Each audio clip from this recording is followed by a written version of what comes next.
Selamlar YouTube, Kingdom Come Delivarence'ın yeni bölümündeyiz. Bizimki de chatte şımarıklık yapacakmış. Onlar yapa dursun. Size de iyi seyirler efendim. Hadi bakalım. Şimdi bu herifi ben bir saat daha bekleyeyim mi? Bekleyeyim.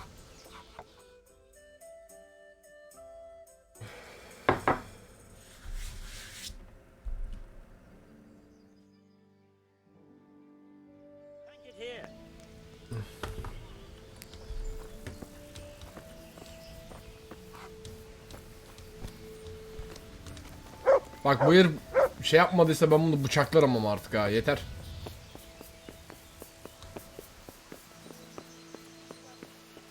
Ya hala uyuyor ya.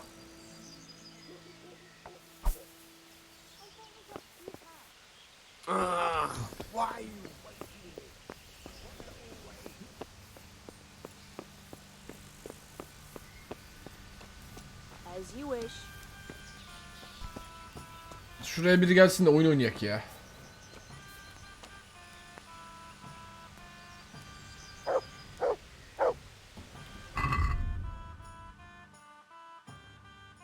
Ha, benim atta kaldı değil mi o?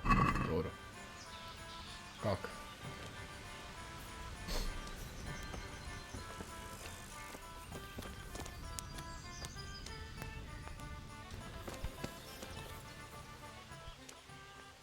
Look what I've got for you.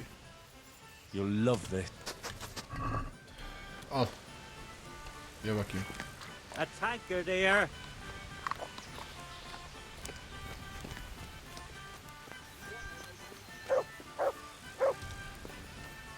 Ya arkadaş.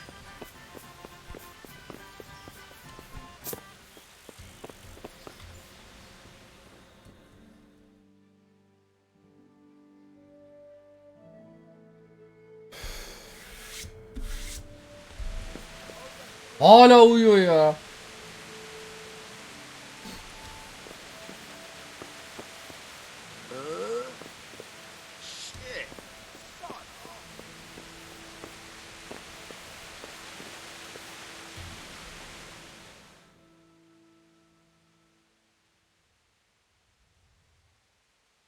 Lan öğlen oldu hadi be.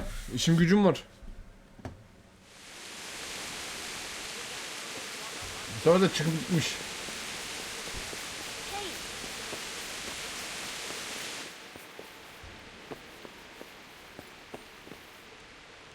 Greetings, good night. How? Are you Carl by any chance? I am. Why do you ask? I've heard that you're bound for the monastery. Yes, it's true. But I've convinced my faithful guardian, Manfred, to Kerhaneye give me a few gitmeme more izin days vermiyor. of freedom. Mind you, he won't let me visit the brothel. So instead, I'm devoting those days to the demon drink. With whom do I have the honor of speaking? My name is Henry. Pleased to meet you, Henry. What if I entered the monastery instead of you? I would give you your weight in gold, if I had any. But Manfred there, my guardian angel and caretaker, has all the coin. And he never takes so much as a single step away from me.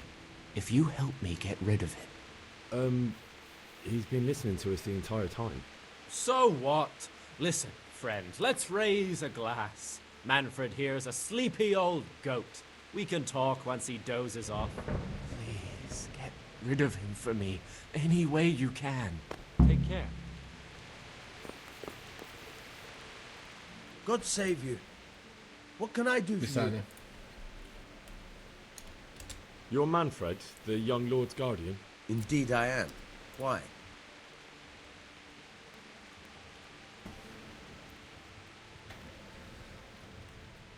You must have a mighty thirst. Waiting here with him for days, just watching him get drunk, and not having a sip yourself. There's no doubt I'd enjoy a drink. Heaven knows I deserve it. But if I dull my senses in the slightest, that road will surely get up to mischief. So let's drink together. And if you start to feel unwell, I'll keep an eye on him. Like you said, you deserve some fun. I can see you're a reliable lad. So what shall we have to drink? And while we're at it, why not have a little game? Goodbye. Your fame precedes you. You won't get the better of me.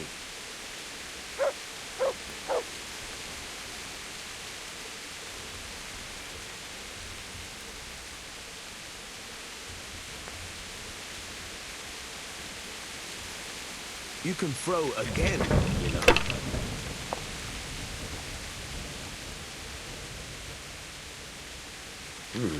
Ha, tekrar atabiliyor, anladım.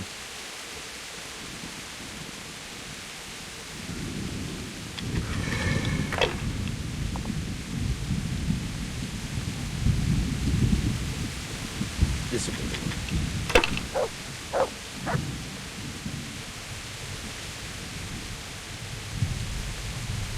No point in pushing it. 5 getirmesi gerekiyor.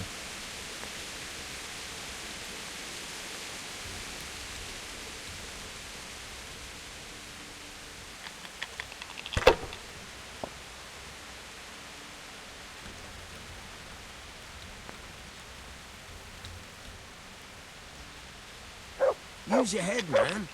You'll lose everything.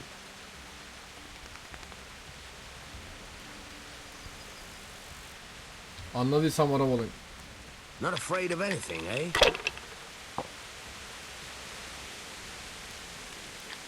İflas ettik.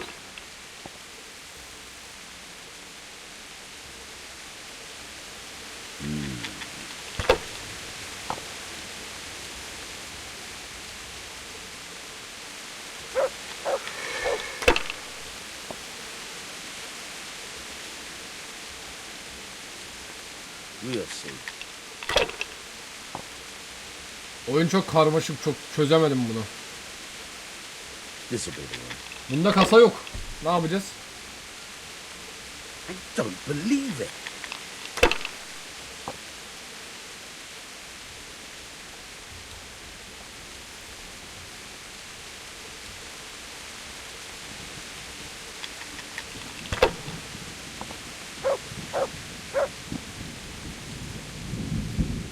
Use your head, man. You'll lose everything. It's no big deal. You didn't have much anyway.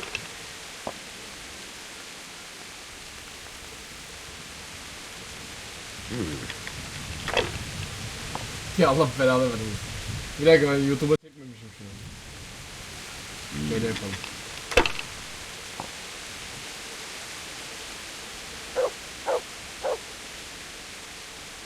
No point in pushing it.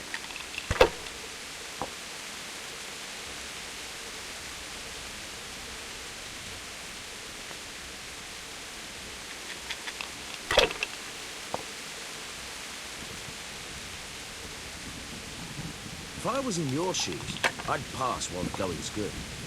İflas. 1 ve 5'lerin olması gerekiyor.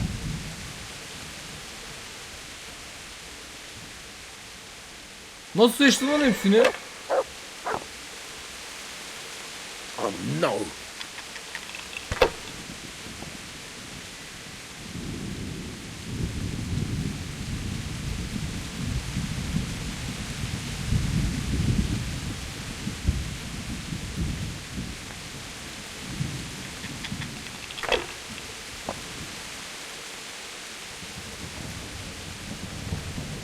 Ah, come on.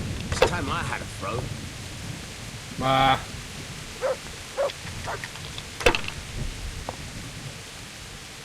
I'm off to a great start.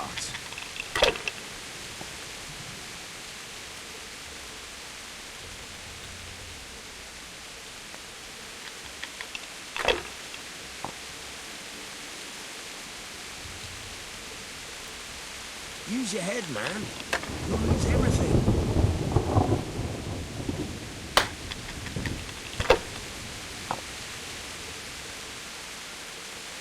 Bir tık bir şeyleri anladım gibi de hadi bakalım. That's it. No luck tonight. Adam puanları yazıyor. Ben tekrar atıyorum. Atmamam gerekiyor.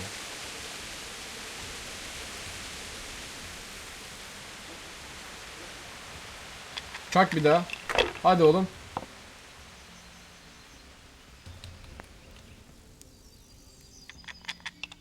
...650'ye çıktım. Şimdi anladım muhabbeti.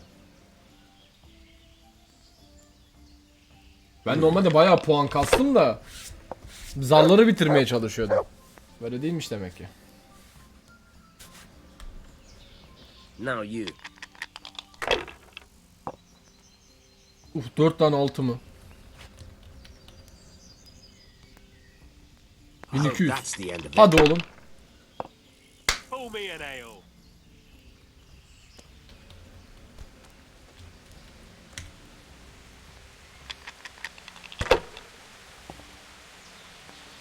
I might as well go and... A tankard here.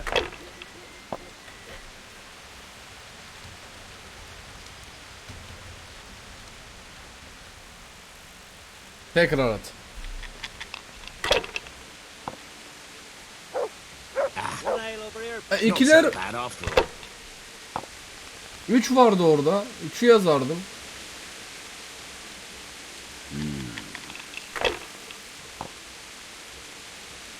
I don't believe it. Neyse öndeyiz adamdan.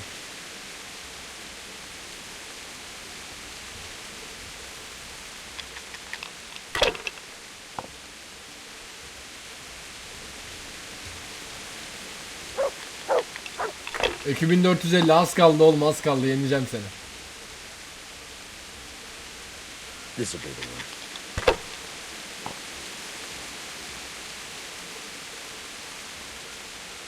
That's it. Yavaş yavaş ilerliyor bak. We'll see. Hadi 5 yok orada. 1 var ama.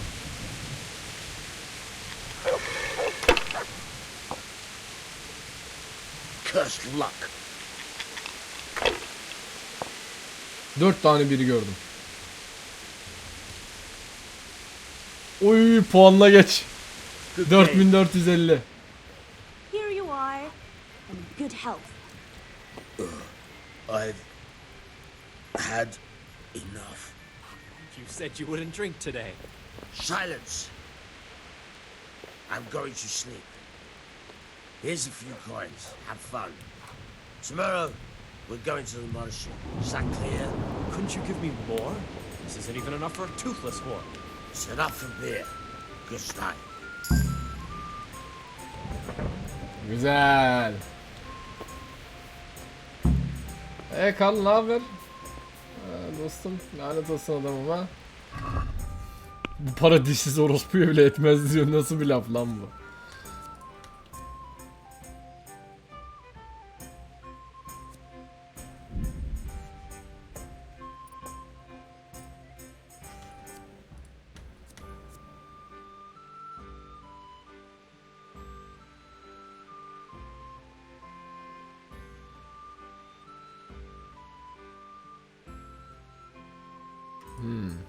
Gaz daha iyi ya.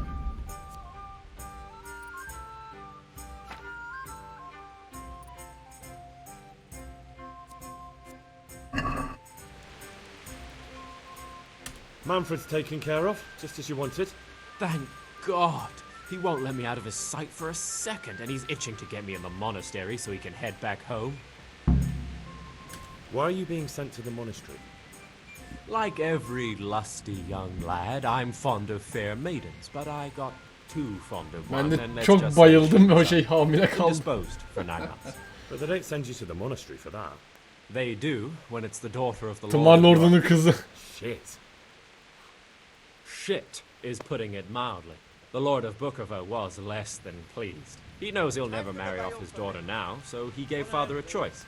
Either pay him 1,000 groschen in compensation, along with my balls on a silver platter, or pay 1,000 groschen and put me away somewhere no one will ever see me again. Why does your guardian never leave your side? So I don't run away. Of course, I'm free to walk around, but he watches every step I take and won't stop until I'm behind the monastery walls. Well, he's not watching you now. What good is that to me when he has all the money, and even my saddle and riding cloak under lock and key? Neden Why don't you kaçmıyor? just run away? Bare arsed. What the hell would I do? I don't know how to work, I have no money, and that old bastard's even taken my cloak. He has me in the palm of his hand. But there are poor people everywhere and they get by somehow. If I have to choose between hunger and poverty on one hand and the monastic life on the other, I'm afraid the monastery wins. If I could only steal that old man's pouch, I'd be gone faster than lightning and bize no one would ever yaptıracak. see me again. What if I entered the monastery instead of you? What? Voluntarily? You don't look like someone who'd want to spend the rest of his days on his knees praying. Well, that's your problem. You can only enter the monastery if you know how to read Var. and write, and if you have a special writ from the abbot. That's a letter confirming they know who you are and that they've accepted you. So you give me your writ. I'll just tell them I'm you. Manfred has the writ. You'd have to take it from him, but he only puts it down when he Hallederiz. sleeps. Hallederiz. So I'll steal it and then you can disappear. Disappear? Bare-arsed? What the hell? But there are poor people. If I... That's all then. Take care. Hadi bakalım gençler. Mevzumuz var. Hırsızlık yapacağız. Kaydet hocam.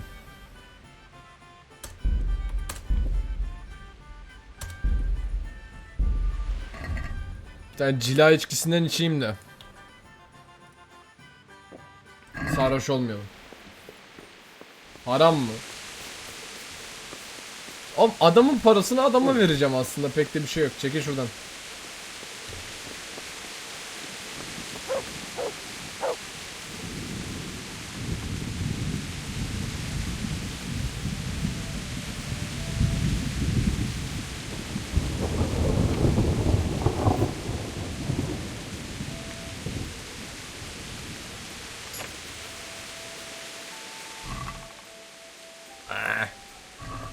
Şimdi işin şeyi kısmı şu.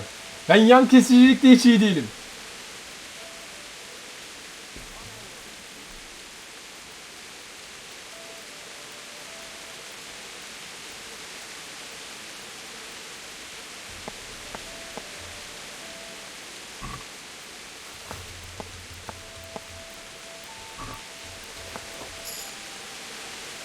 Ya başarılı.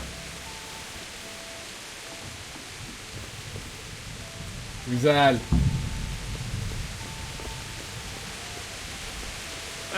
Çekil.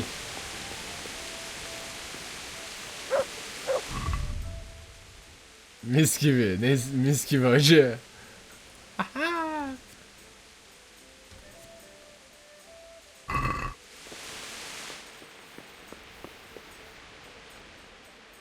I've got what you need. Excellent. Give me the purse. You can do as you like with the ring. You're getting nothing. I'm keeping the money. That's what I get for making Aa, a nasıl deal ya? with you. God be with you. What's the hold up? Hey, Ale, here. Oğlum. Lan vereceğim de amına koyayım. Niye böyle bir şey oldu şimdi? Mevzu çıktı adamla. Adama verecektim amına koyayım. The first person to get my way. Ne oldu az önce amına koyayım? Avcı okunu zehirli yaptık yanlışlıkla.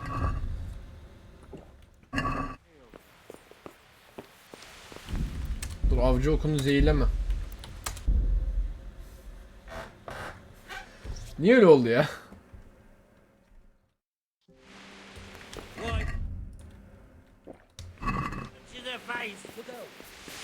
Dur tekrar hallederiz ya. O kadar da zor değildi. Ya adamla bir derdim yok. Olsun da istemiyorum açıkçası.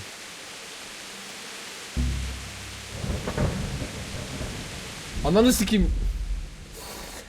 Deli olacağım şimdi. Bu sefer de adam uyandı.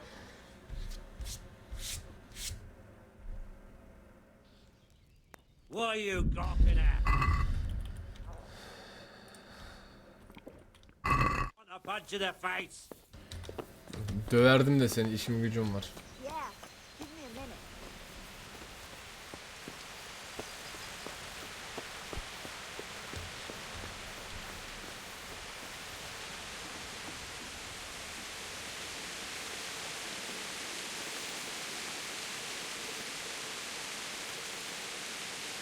Şunu bir açayım.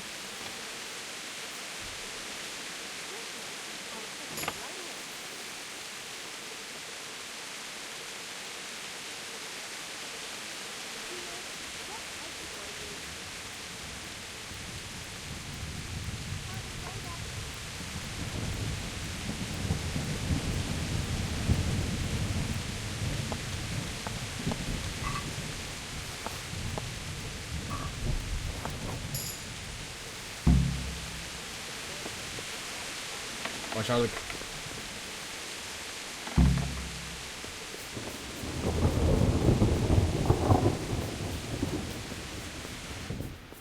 Oğlum fazla param var. Bu adama hepsini vereceğim ya. To the women. I've got. God bless them. Here you are. Ben istiyor zannettim. Good luck, no matter what you plan on I'm doing with hungry. those monks. I'd like a bite to eat. Best be on your way now before Manfred finds out that he's been robbed. And what are you going to do?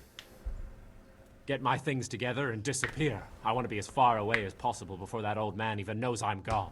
God be with you. O kadar parayla ne yapacaksın hiç bilmiyorum ama neyse.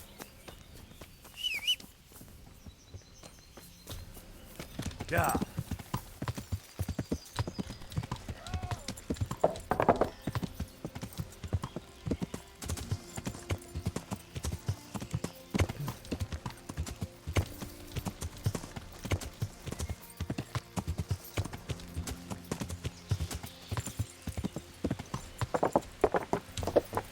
İyi de ben bu adamla daha önce defalarca konuştum. Bu adam beni illa tanır ki.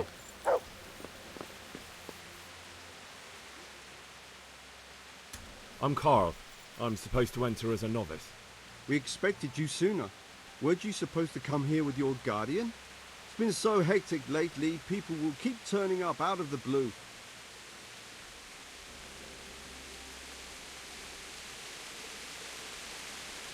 He gave me the papers and left me at the gate. You must be used to that, though. I'm not the first novice here, am I? But that wasn't very considerate of him, was it? It's been so hectic here lately, novices arriving one after the other. The last one didn't even have a letter, and you'd think his backside was on fire. Arkasında biri His shoulder. You took him without the letter. You didn't find that suspicious? My guess is he wanted to hide from someone, but he's a priest and knows how things work in the monastery. So there was nothing to prevent him from being accepted, at least temporarily. You're a different case, though. Are you able to read? Naturally. I wouldn't be here otherwise. So then, are you ready to enter the Order of Saint Benedict and renounce forever the temptations of this world? I am. Then you must rid yourself of all your worldly possessions. Sell them or give them to the poor and needy or donate them to the monastery. You may Siktir not lan. enter this place burdened by worldly goods. Inside the gatehouse is a trunk in which you will find monk's robes. Put away all your possessions and dress yourself in the habit. Then you may rest a while I go and see the prior to arrange matters for your acceptance. Take care now. Ben bunları satar mıyım amına koyayım? Sen kafayı mı yedin? Senin ben ananı sikeyim.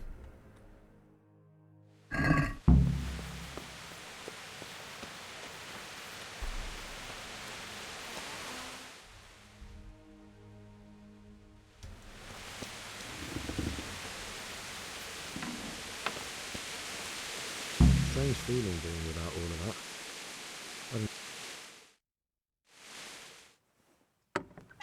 Everything's prepared. It's time for you to take your vows. Do I really have to wear this? Hacı, Better get used to it. You'll be wearing it for the rest of your life. hayatımın geri kalanında. Sen öyle san amına koyayım. 2 gün sonra bak nasıl kaçıyorum. Bak, oraya tekrar giderim. Tamam mı? Eşyalarım orada olmaz. Olay çıkartırım. Ne oluyor?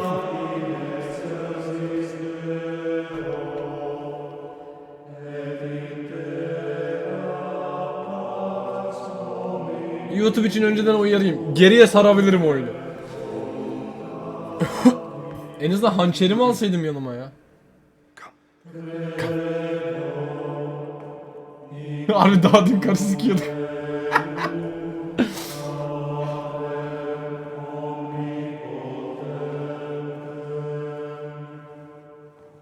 Matthew değil mi lan o?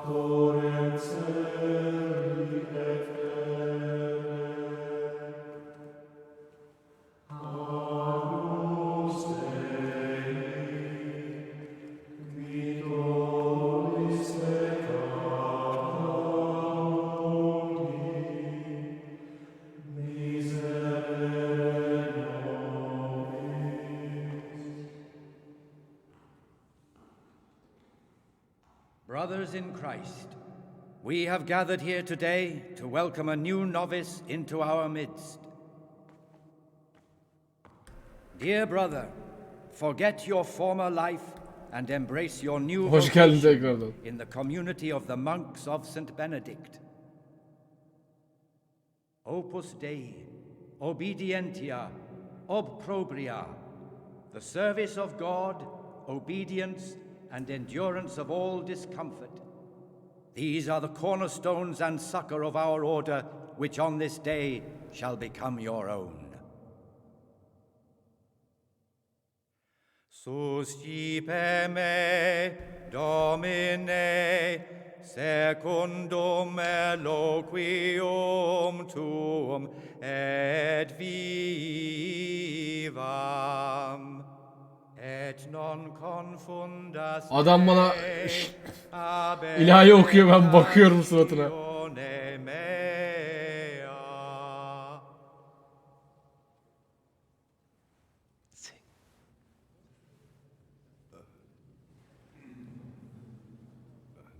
Suscipe me, Domine, secundum in loquium tuum. Haydut değildim hacı ben, lütfen. vivam, et non confundas me ab expectatione me.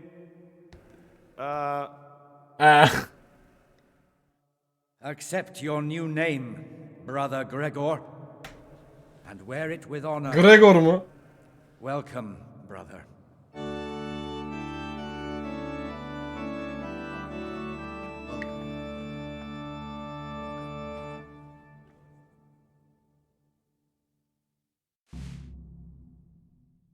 Keşiş. Welcome, brother. I am Antonius, a novice like you. I've been instructed to guide you around the monastery and tell you what you can expect and what your duties will be. Sörrazlıkla olan görev gitti. Is it- Thank- Tamam, siktir git, oyunu geri çekeceğiz zaten.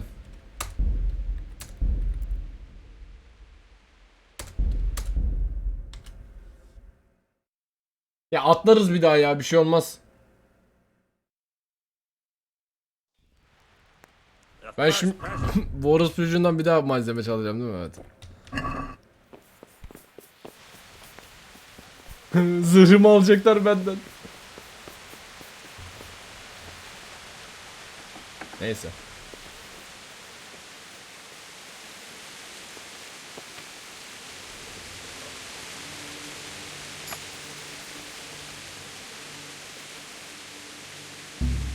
Ya siktir git amına kodum çocuğu. Somebody help! Ne ara uyandın amına koyayım? Niye uyuyamıyorsun? Niye eğiliyorum lan ben? You want a punch in the face? Şu herifi bir dövse miydik gitmeden ya?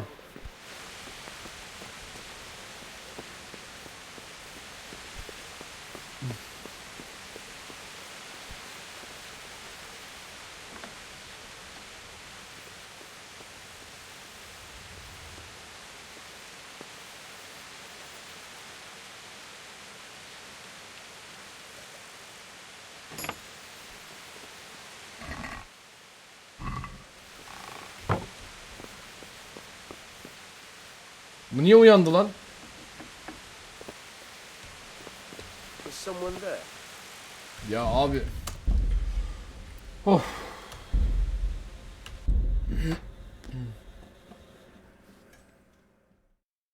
Tamam, sabaha kadar buradayız zaten, merak etme. What are you gawping at?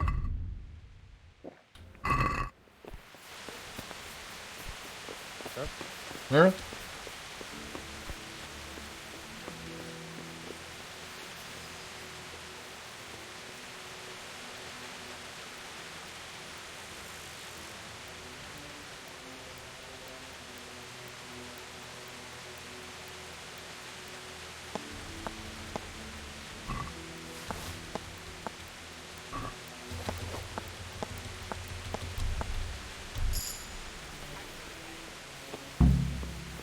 Güzel. Başardık. Biraz stresli geçti ama hallettik. I'm honored. Hey, what? Take care. Atım. Düldül. Gel buraya. Ananı sik.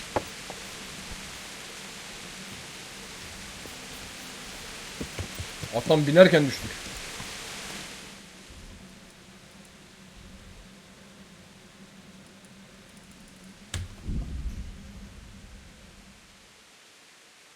Şu adamla konuşayım. Sir Radzi'yi seviyorum ben. O adamla konuşma görevi olsa giderim yani. Kral adam amına koyayım. Kral olacak adam diyeyim. Herif düz lord. Atla geç, atla geç hadi.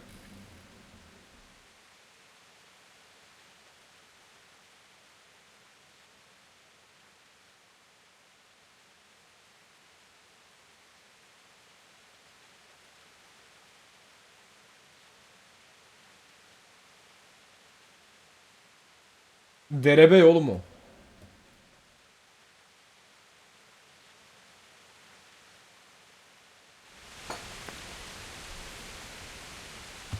Yeah.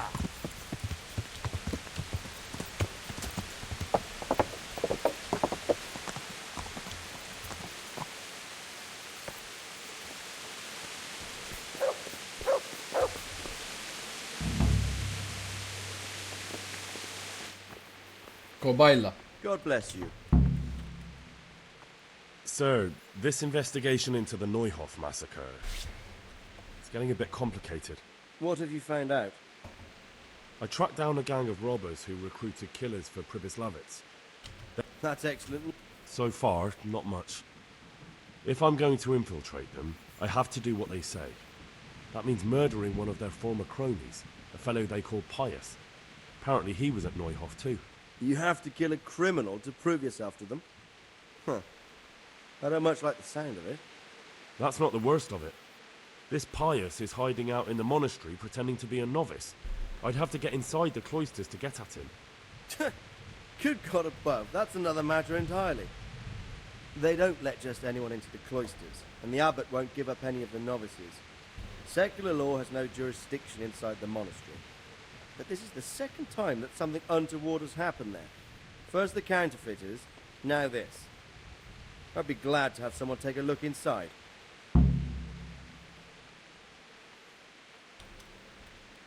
What should I do with Pius once I find him? Don't kill him. Bring him to the bailiff in Rattay. He'll interrogate the man and give him a fair trial. It doesn't sound like an easy task, sir.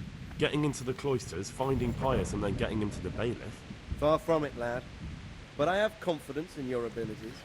It seems like the only way to find Pius is to join the order. Damned if I know how, though. A bit of meditation and learning would do you good. If it's really the gülüyor bir only de. way to get to him, then you'll have to do it. I'm sorry I can't be of much help. Sadly, my relations with Bloodman. Adamı bak öldürme dedi.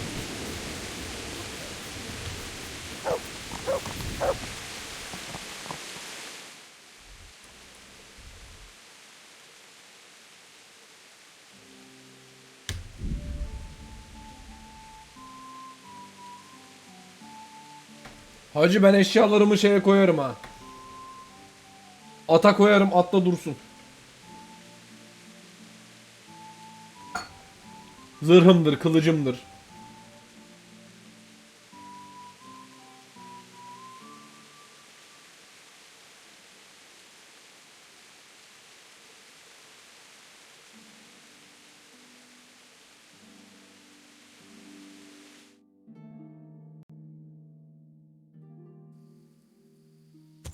Yeah. Want to earn a bit of coin? I've got this plan. Ya hacı, bu adamı mı geçemedim ben? Al geçtim. Bak bitti. Yeah.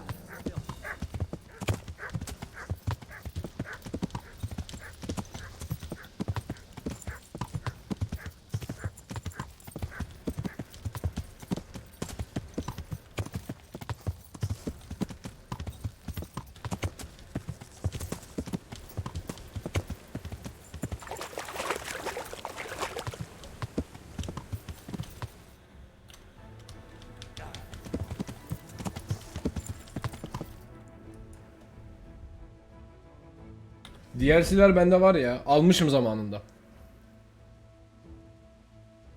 O konuda biraz şanslıyım.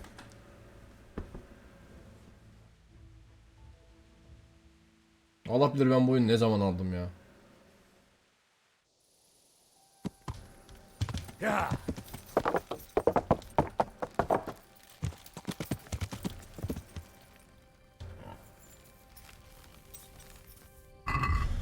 Şimdi acı.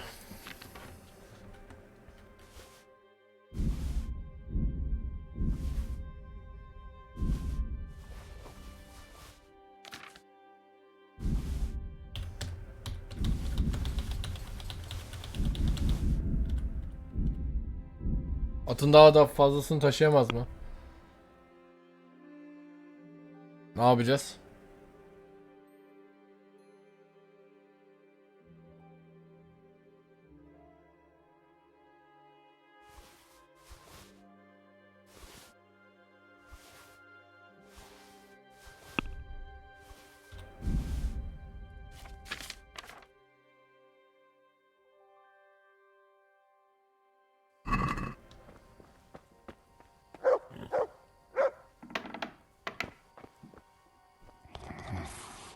Yok.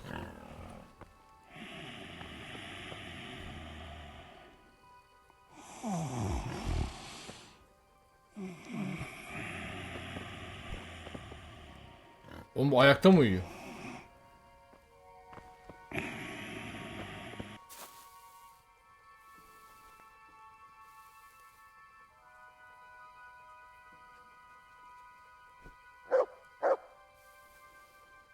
Ne oldu? Ha.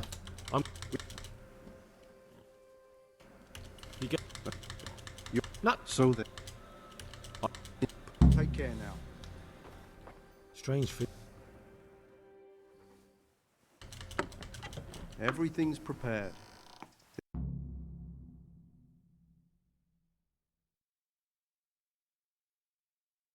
Buyur gezer mi? Welcome, brother.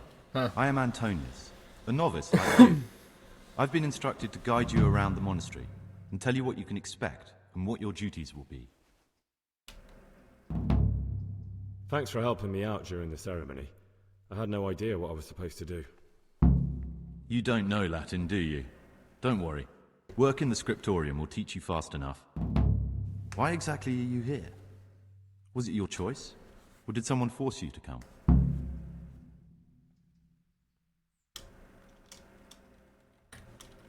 It was my choice. For a common lad like me, it's the easiest way to get an education and do something worthwhile with my life. It looks like we're both here for the same reason. I think we'll get along. Would you tell me something about yourself? I'm a novice and I'm here because I'd make a poor merchant. I like books and I want an education. Although I must say, so far the monastic life's been quite unexpected. Let's go then. Good. But before we do, here's a letter directly from the prior telling you all your regular duties from tomorrow onwards. Make sure to read it this evening, so you know how things work. Right, we can go now. Follow me closely. I'll explain everything as we go. Remember one word: discipline. It's your job to work and pray. You serve the Lord now, not your own bodily needs.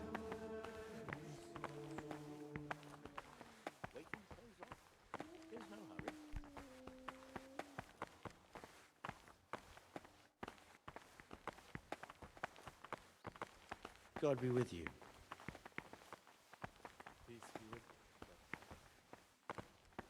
This is the way to the dormitory, where we all sleep. You'll find a free bed there, which is now yours. Do you know the first thing the monastery taught me? To appreciate sleep. We rise before dawn every day. Takes a bit of getting used to. I feel quite hungry.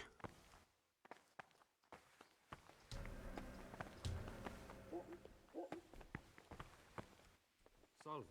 Be well. I'd like to ask you, who's in charge of things around here? Truthfully, everyone except us. But officially, Abbot Peter. And soon enough, someone else. As if it mattered. Our life will still be work and prayer. I see. Are there any rifts between the brothers? Yes. From the moment talk began about electing a new abbot, it's been like a hornet's nest here. Strange you haven't noticed. Tell me something about electing the abbot. Abbot Peter is old. When he dies, they'll have to select a new abbot from amongst the brethren. The candidates are John and Nevlas. And if you ask me for my opinion, Nevlas is definitely the right man. Unfortunately, no one cares about my opinion because novices get no say. Tell me something about life here. Work, prayer, as if you didn't know. We serve God, and that's the central truth of our lives. What are the roles of the various monks here? Someone takes care of the library, someone else the garden. The abbot supervises everyone, and in his absence, the prior. But it's the circators you should worry about. They're the brothers who'll make sure we observe the rule. They can be quite strict, so if you want to avoid getting punished, always act righteously and do your duties honestly.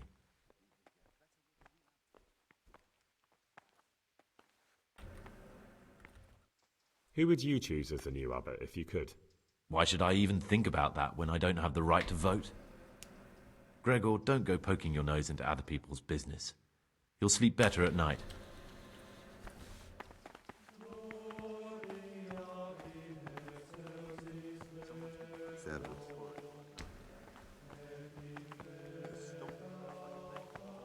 This is the garden, a place for silent contemplation and meditation. Centuries ago, this monastery was founded by the most esteemed of brothers, Saint Procopius. His earthly remains can be found in a cave under the monastery, and his spirit wanders the corridors at night, punishing any misbehaving novices. So beware. Here are the frattery and scriptorium, together with the library. These are the places where we work. Ora et labora. Pray and work. As a novice, you must always listen. Hacı dünyevi işler falan anladım da yemeği almayaydınız bari de yemek yiyeydik ya. You know them by the canes they carry. Do what they say.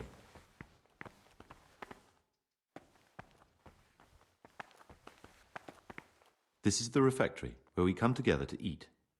During meals, you must be silent. Only one brother reads aloud from the rule of Saint Benedict. The rule is the only law we recognize, with the exception of those from God himself. If you break any of its precepts, expect a swift punishment. But I've already told you about the circuitors.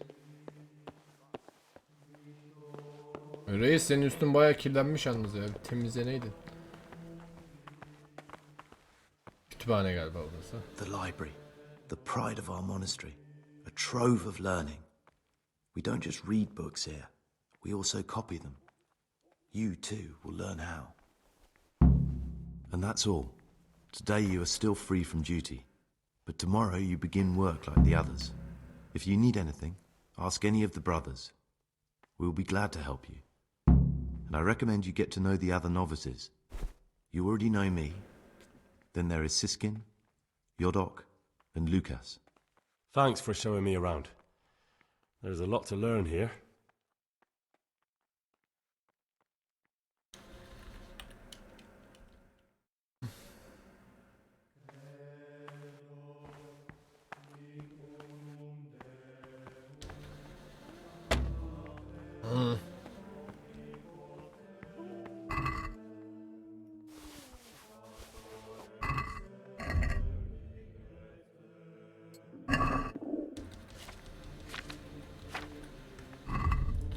Hacı peki bunlar niye çalıntı olarak gözüküyor? Kitap okuyoruz burada.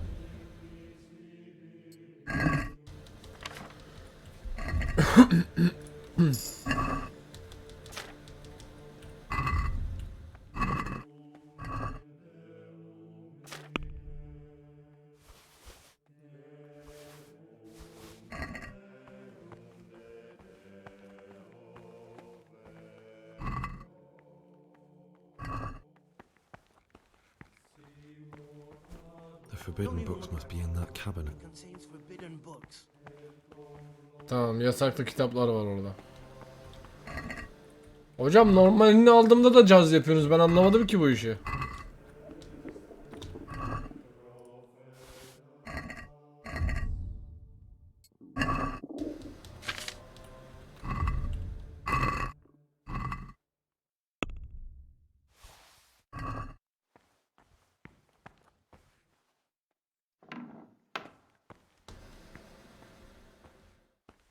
Koşmak da yasaktır şimdi burada.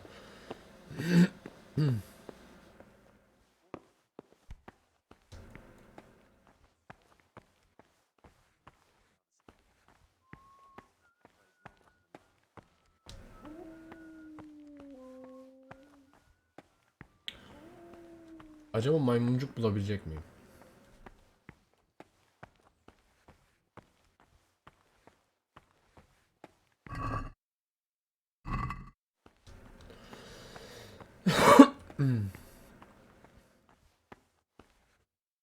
Çal mı? Oğlum bizim kitap okumamız yasak mı amına koyayım? Ben yanlış mı anladım?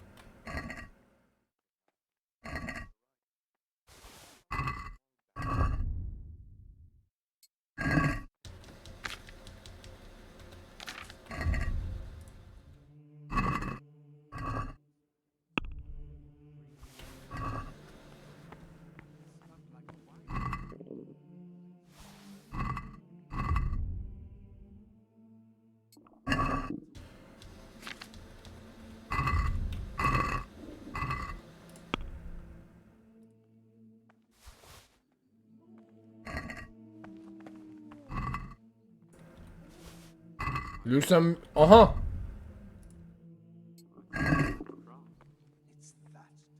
Sigismund. Leopold'un 4. çağrısından 4. karısına...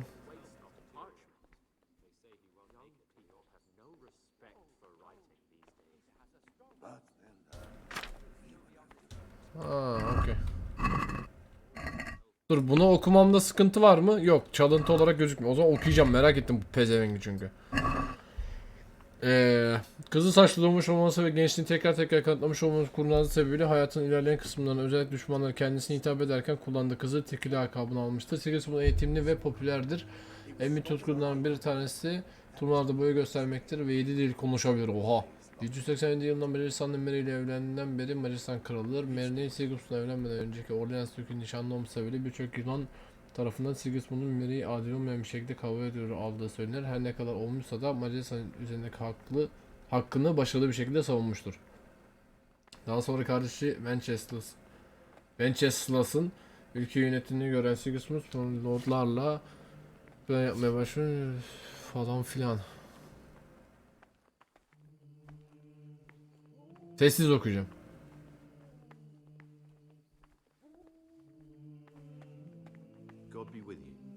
Osmanlı Türklerine karşı bir haçlı sefer düzenlemiştir. Ancak bütün Hristiyan alemin bir şanslı olarak Nibolu Savaşı'nda yenilmiştir. İşte Türk'ün taşı, işte Türk'ün gücü be.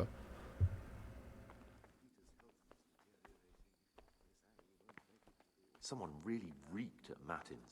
You're right. It stunk like a wine barrel in there, and it's not the first time. It's a mystery, but one that will soon be solved. It's a wonder the prior doesn't check everyone's breath in the morning. Then he'd soon get his man. Anladım hocam.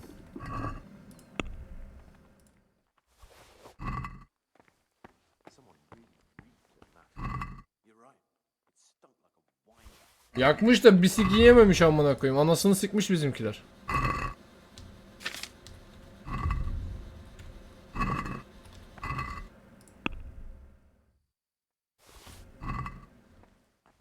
Bizimkiler tokatlamış geçmiş.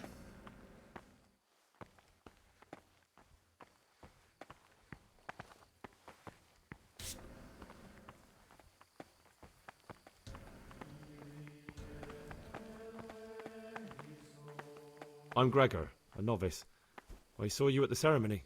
I know. It was hard not to notice you. And you are? Lucas, also a novice. Don't get upset, but I don't want to talk to you. I'm happiest alone. Will you tell me something about yourself? There's nothing I can Bu tell ya, you. bu. I mean, where you're from, what sort of life you had before, that sort of thing. I'm a novice, and my monastic name is Lucas. Nothing else matters. Come on. Is there really nothing at all you can tell me? I could, but I don't want to. I'm sorry. I want to stay focused on work and prayer, not on who I once was. I never will be again. What has been isn't important for us. We cast the past aside when we walked through the monastery gates and took our oath. Never forget that.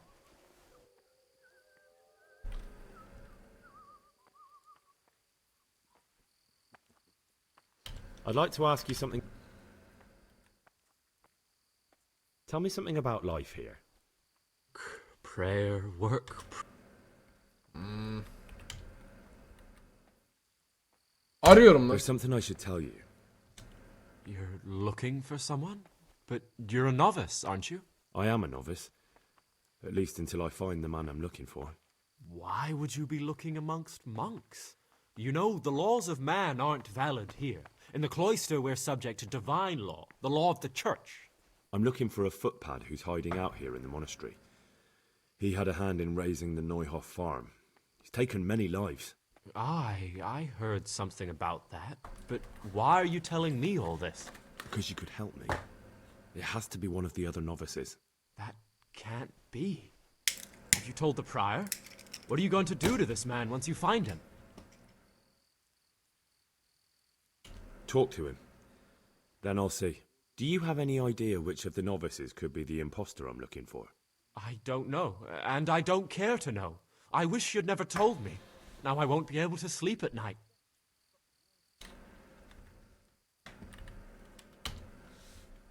Geri zekalı herhalde bu. Greetings, brother. I'm Gregor, and I'm new here. Greetings to you, brother. I'm Yodok, the oldest of the novices. I hope you'll like it here in the monastery and that you won't get into trouble. Trouble? You're young, perhaps intemperate. You might easily stray from the rules of the order. I suggest you get to know the older monks. You never know when it might come in handy. Listen, there's something I ought to tell you.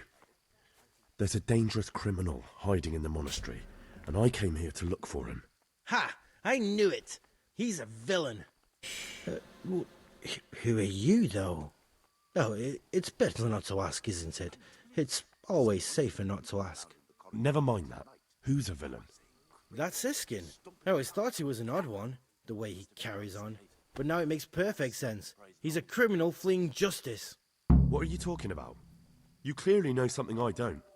I'm telling you, keep your eye on him. He's no monk. That's what my gut tells me. And my gut's never wrong. What are you going to do to that fellow once you find him? I don't know yet. You should talk to the Circators or the prior about it, not act on your own.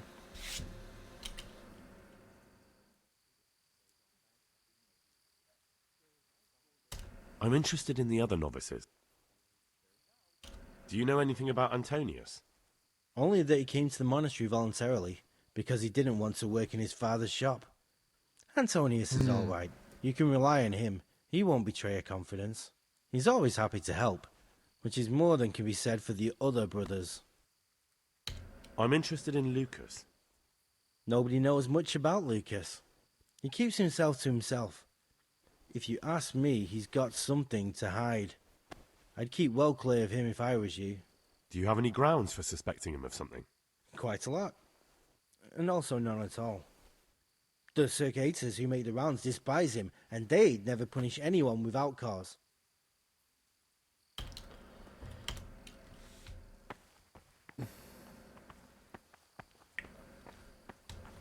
Antonius bu. Bu Siskin'i nerede bulacağız acaba?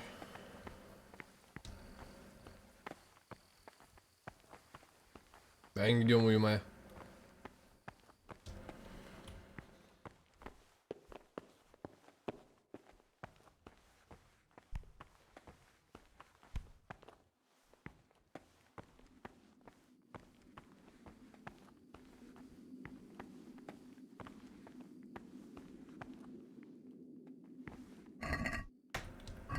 Aman.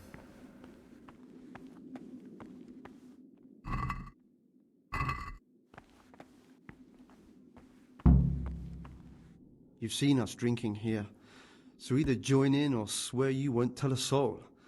You wouldn't want to end up like Lucas now, would you?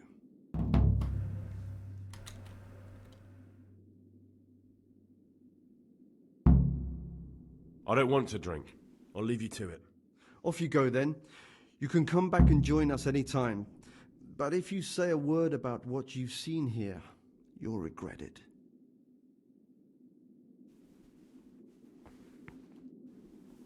What do you desire, Brother Gregor?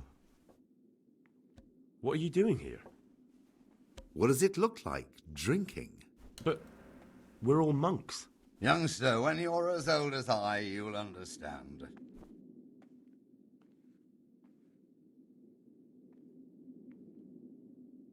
I think I better make myself scarce. Where would you be going? Have a drink and a game or two. Do you play dice? I'd rather go to bed. Go, brother, go. Be fresh and alert for tomorrow's work. We'll just drink this down and then we'll be leaving too. I'll have to get something to eat. I'm starting to get hungry.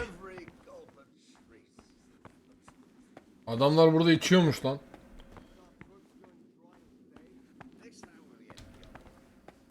Bunları söylesek mi acaba? Ben bunları yarın söylerim. Derim bunlar içiyor amına koyayım. Keşişliğe hiç de uygun değil. Yan kesicilik. Oo doğru, bunlar uyuyunca ben yan kesicilik mi yapsam acaba? Açlıktan öldük be. Dur. Şey yapmadan önce şu günlük işleri bir okuyalım. Ne yaptırmak istiyorlar bize. Üçlü günde başlama mı? Allah'ım.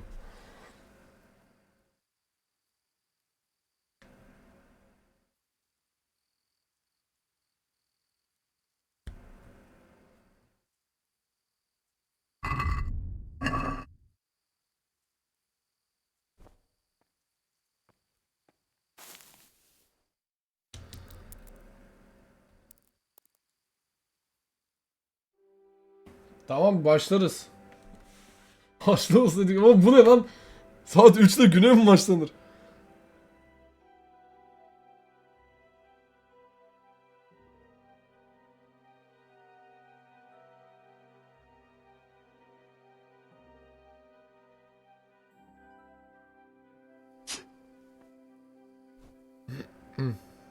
Hocam ben güne başladım.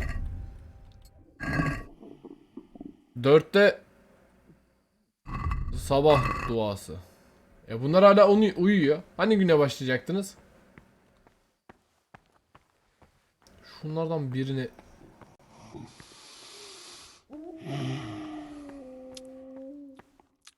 Oğlum bunlar niye yerde yatıyor?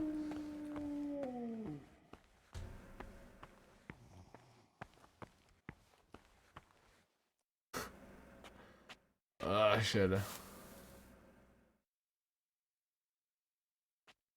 Güzel yermiş ha. Direkt böyle aşağı. Bu ne oğlum? Zirvede bırakmak buradan geliyor herhalde. Hocam.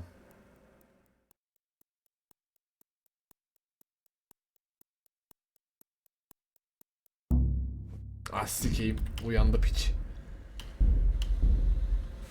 Uyandı gavat. Ben onu bir yoklayacağım gene ya.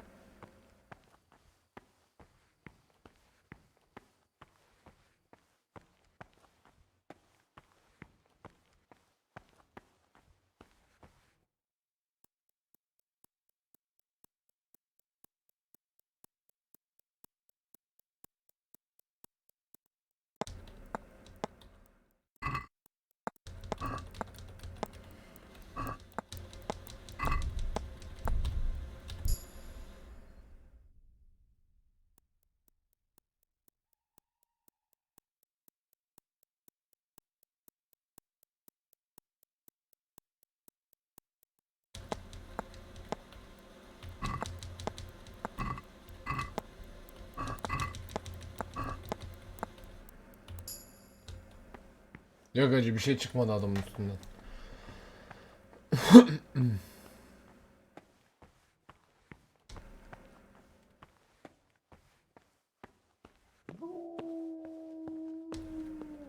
Nasıl ihmal ediyorum acı? 3'te uyanın dedin, 3'te uyandık. 2.43.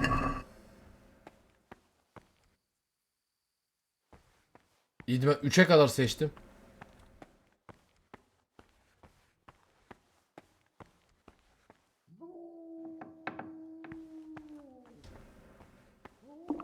Oh, God damn it, my stomach hurts.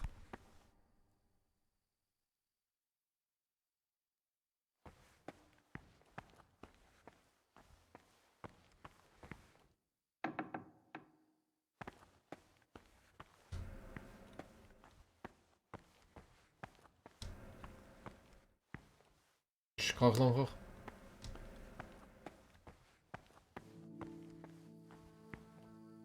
Ya otur madem, ne yapayım ya. Kitap okuyabiliyor muyuz? Ya da üzerimde kitap var mı? Yok hacı. Hiçbir şey yok.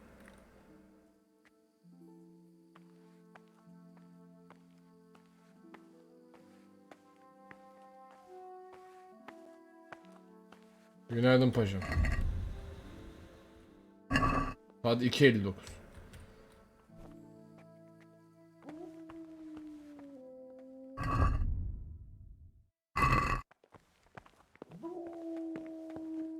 Ananı.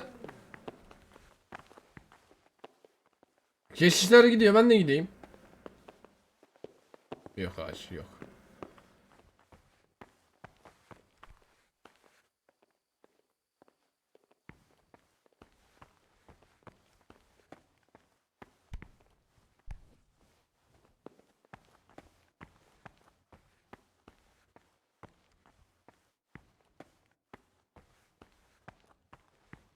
Kütüphaneci kardeş. Uyan. Ay ay. Bu iş benim canımı sıkacak. Yani kardeşlik, niye kilitliyorsunuz? Ayıp değil mi amına koyayım?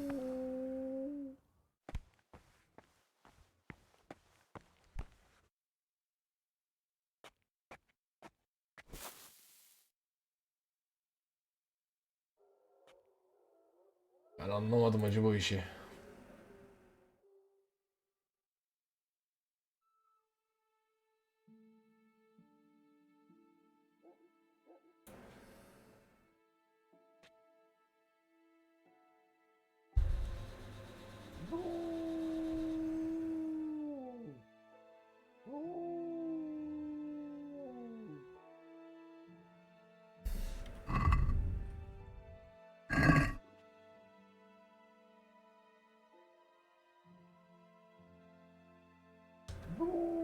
De 5'e atıyor bizi. Bekleyeceğiz.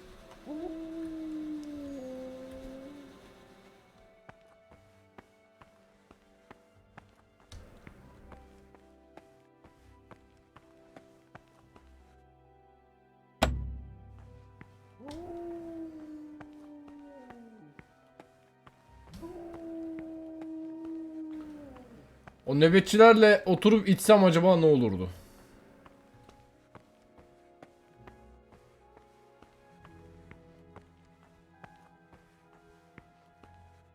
İbneleri ben şikayet edeceğim ya.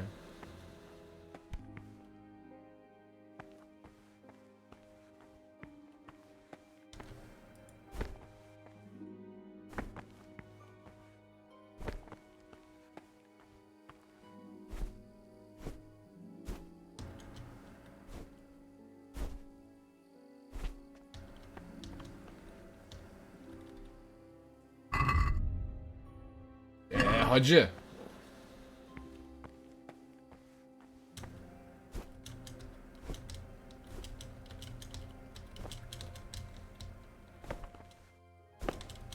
Hey.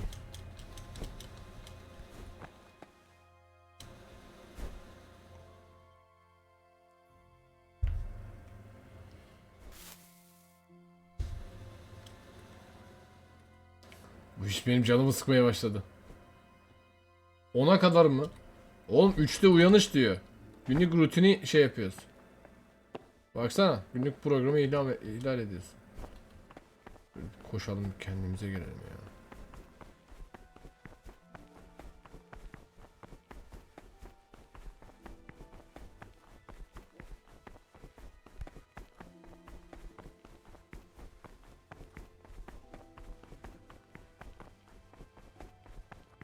O enerjiyi çok az tüketiyor lan, çok iyi.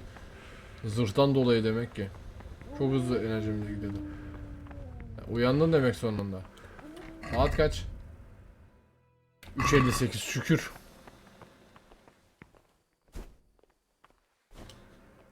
Bir daha 4'te uyanırım hacı. Çok da umurumda. Heh, 4. Şükür.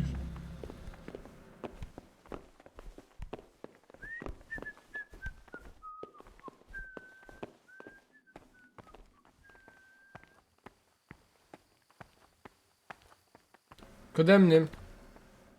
Size bir şey I'm a new anlatacağım. brother, a novice, Gregor. I don't know my way around here yet. You're in charge of the whole monastery, aren't you? Welcome amongst us. Yes, yes.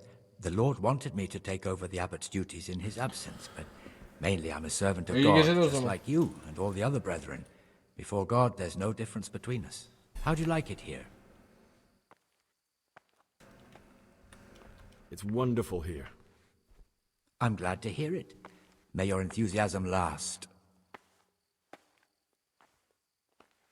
I need to tell you something, but you won't be too happy. Tell me, son, what's bothering you? It's about some of the brothers. At night, when everyone else is asleep, they go to the monastery cellars to drink wine and play dice. Are you certain? I had my suspicions, but if it's true, such offenses call for stern punishment, but not without proof. Would you like me to find some? That won't be necessary. I'll question them myself. I can tell when someone's lying to me. Tell me, Gregor, which brothers are we talking about?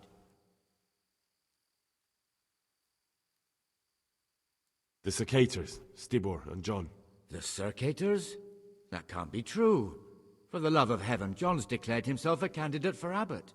If you go to the cellars at night, you'll see them yourself. I'll look into it. I most certainly won't tolerate drinking or dice games in the monastery. And if Abbot Peter were here, he'd break his crozier over their backs. Thank you for letting me know, brother. It appears you're an honest and faithful Christian and a true follower of Saint Benedict. The Lord be with you. You're welcome, Brother Prior. I could do with a bite to eat.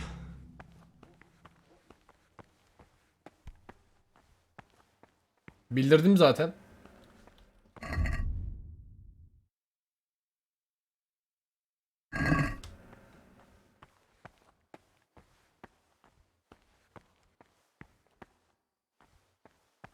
Böyle mi yapıyorsun? Oya o maniden patrit etti bana.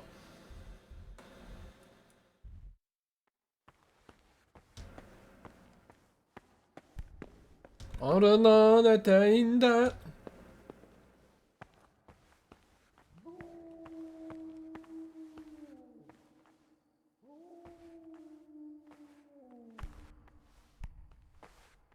Hocam beni bir ittirmeseydiniz. Bak böyle yaptı.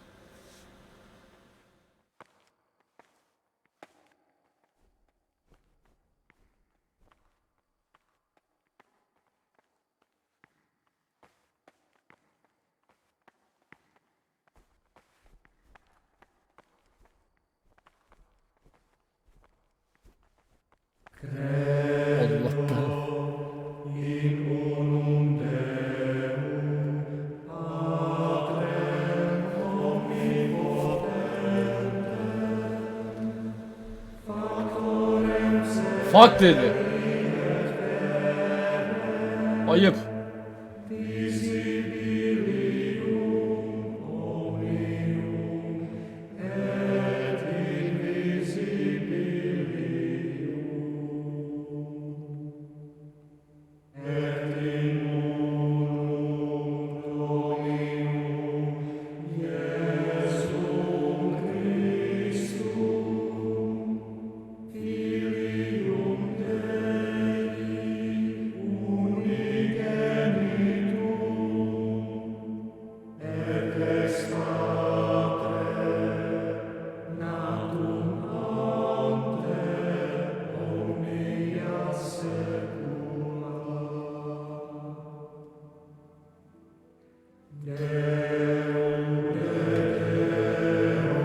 Şuraya bak ya. Yalnız beyazlardan sadece 2 kişi var. Diğerleri nerede?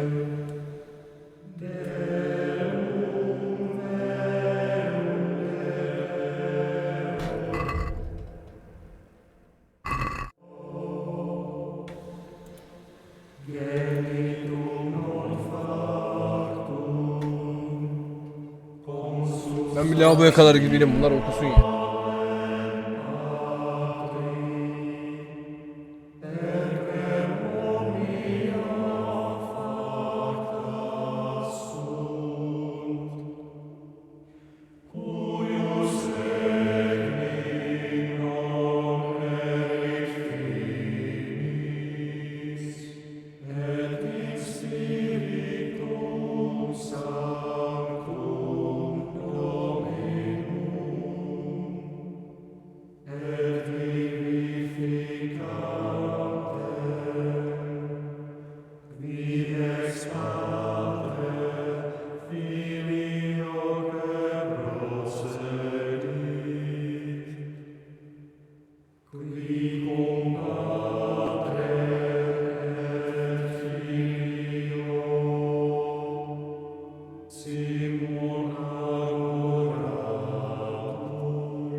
Geldim.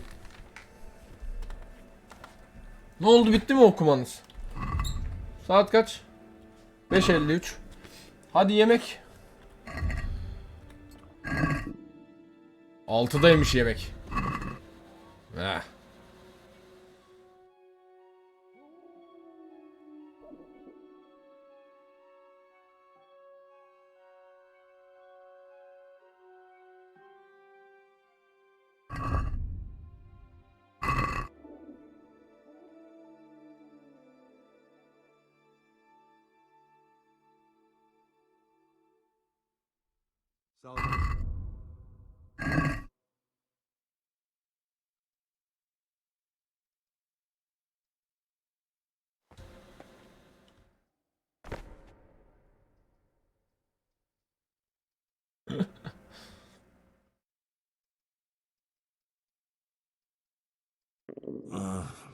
Don't you start. Oh well, I wouldn't mind a bite to eat, actually.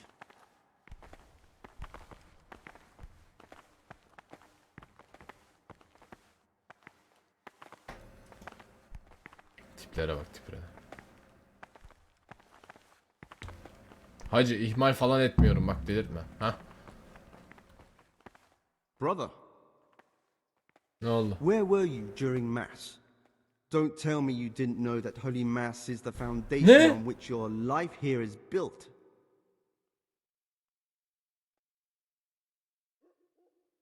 You're right, brother. This is your first warning. Don't do it again. Hacı bak. Hayırdır lan? Siktir git. Çek geri. Çek geri abi. Oradaydım amına koyayım, böyle yere bakacağına bana baksaydın o zaman. Piç. Yürü.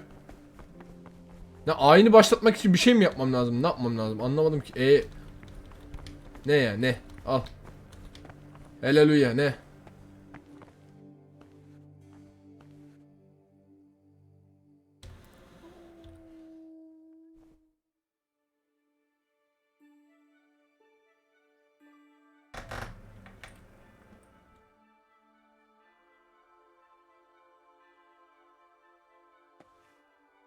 Can't you see we're at Mass? Tamam bak, ayindeymişiz. Nerede o piç? Yan kesicilik yapsam mı hocam? En arkaya geçip. Saat kaç saat? Hayır, şu an bir şey mi yapmam gerekiyor? Ben mi anlamadım? Ne?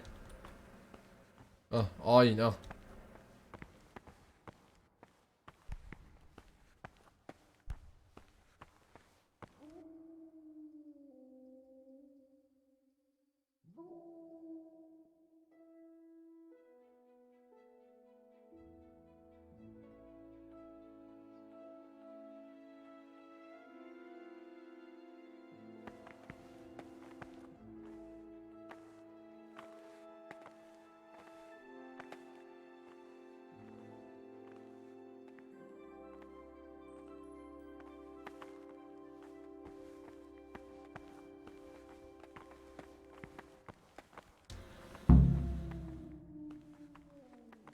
I'm Gregor, a nob. I know. I saw you at the ceremony. My name is Nebulus, and I'm the provost here. I'm in charge of the monastery's property, as well as handling trade with the outside world. That means you get to leave the monastery? No, not at all. I just write lists and send them out.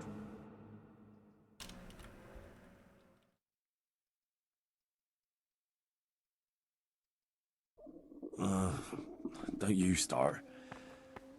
Oh well, I wouldn't mind a bite to eat, actually. Oradan bir kere dışarı çıktım ya, ondan oldu bu muhabbet.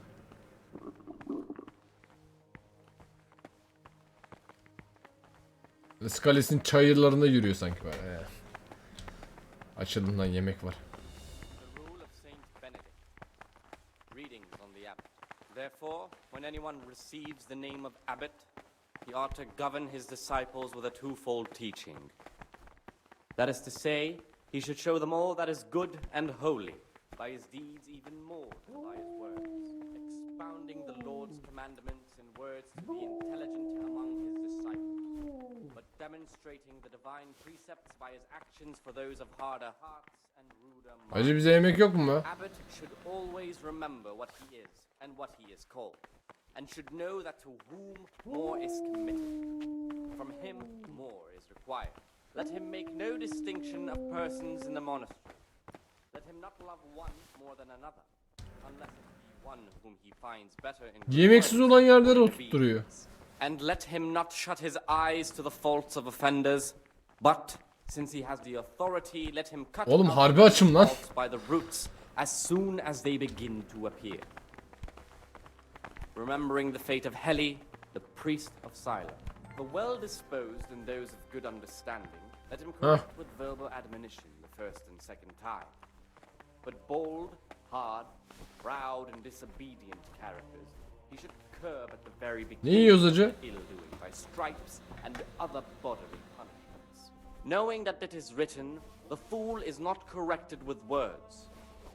Altı olanlar sözden anlamazlar ve oğlunun sofrayla dev ki onun ruhunu ölümden kurtarsın.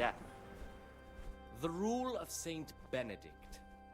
Readings on daily manual labor. Idleness is the enemy of the soul. Therefore, the brethren should be occupied at certain times in manual labor, and again at fixed hours in sacred reading. Mustafa hoş geldin. To that end, we think that the times for each may be prescribed as follows: from Easter until the calends of October, when they come out from prime Papaz olduk ya. from labor at whatever is necessary until about the 4th hour, and from the 4th hour until about the 6th, let them apply themselves to reading. After the 6th hour, having left the table, let them rest on their beds in perfect silence, or if anyone may perhaps want to read, let him read to himself. İyidir Allah'a şükür. Kingdom oynuyorduk. Adam kesiyorduk da görev geldi. Papaz olmak zorunda kaldık. Senden ne haber? Nasıl gidiyor? YouTube'a selam var. YouTube'da kayıttayız bu arada. Weak or sickly brethren should be assigned a task or craft of such a nature as to keep them from idleness and at the same time not to overburden them or drive them away with excessive toil. Their weakness must be taken into consideration by the abbot. The rule of Saint Benedict, readings on humility. The first degree of humility is obedience without delay. This is the virtue of those who hold nothing dearer to them than Christ. Fena değil o zaman. Because of the holy service they have professed. Hayat genel acı gider. O kötü gider. Akar o. As soon as anything has been ordered by the superior, receive it as a divine command and cannot suffer any delay in executing it. But this very obedience will be acceptable to God and pleasing to men only if what is commanded is done without hesitation. Niye lan? Delay, lukewarmness, grumbling or objection. For the obedience given to superiors is given to God. For if the disciple obeys with an ill will and murmurs, not necessarily with his lips but simply in his heart, then even though he fulfills the command, yet his work will not be acceptable to God, who sees that his heart is murmuring. And far from gaining a reward for such work as this, he will incur the punishment due to murmurers, unless he amend and make satisfaction. Hadi canım şaka yapıyorsun.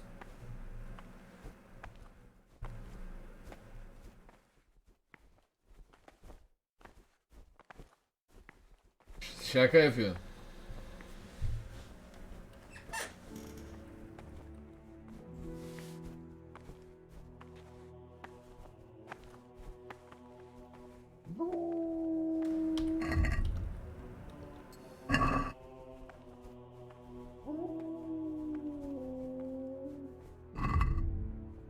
Bir dakika ben bir YouTube'u kapatayım da. Sevgili YouTube, bu bölümün sonuna gelelim efendim. Twitch'te biz devam edeceğiz. Kayıtlı bir şekilde tabii sizin için de kaydederekten. İzlediğiniz için teşekkürler. Görüşmek üzere. Bay bay.